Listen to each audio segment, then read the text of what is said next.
You would then maybe just collage together just from your very first Super Bowl, what that meant to today, and why has it happened, do you believe? And of course it is your faith.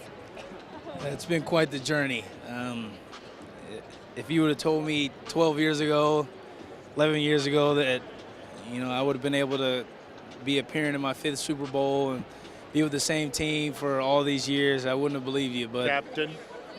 yeah, I wouldn't have believed that either. But, God's been faithful.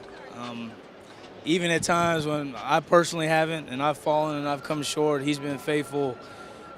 His grace and mercy has kind of seen us through this thing. And I think this year was kind of encapsulated that more than any other year. The way our team kind of played, the season played out with so many ups and downs, so many times where it was hard to see what's going on here. And for us to end up back on this stage, I think it's a testament to, to faith. I think a lot of times when you talk about faith, it's easy to say I have faith when things are going well. The Lord's blessing you. You have good health. You have a roof over your head. Well, it's easy then. But I think when things are kind of hard to see, that your outlook is a little bit cloudy, and you're wondering, God, are you in the midst of this? That's when it really requires genuine faith. That's what the Bible talks about.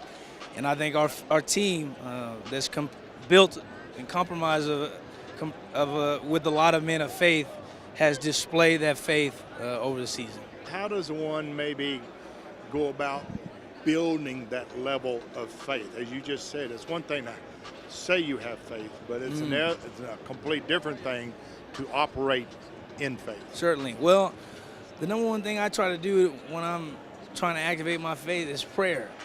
Sometimes you got to ask the Lord to help me with this faith, help me with my unbelief. And then I think just holding on as tight as you can in times of adversity, leaning on the promises of His Word. His Word does not return void, and I think we've seen that. My wife and I have seen that in our lives time after time after time, even when things don't necessarily work out for us. So I think it's been a big year of prayer. Expressed any way you want how we finish strong in the midst of this atmosphere. I think about 2 Timothy 4:7. I have fought the good fight. I have finished the race. I have kept the faith. And, when you're fighting the good fight, it's not always going to be easy for you. Things aren't always going to go your way. But I think at the end of the day, if we can keep our eyes fixated on Christ and what He's doing, we're not going to be disappointed. His character doesn't change. Who He is doesn't change. No matter what our circumstances are, He is the same.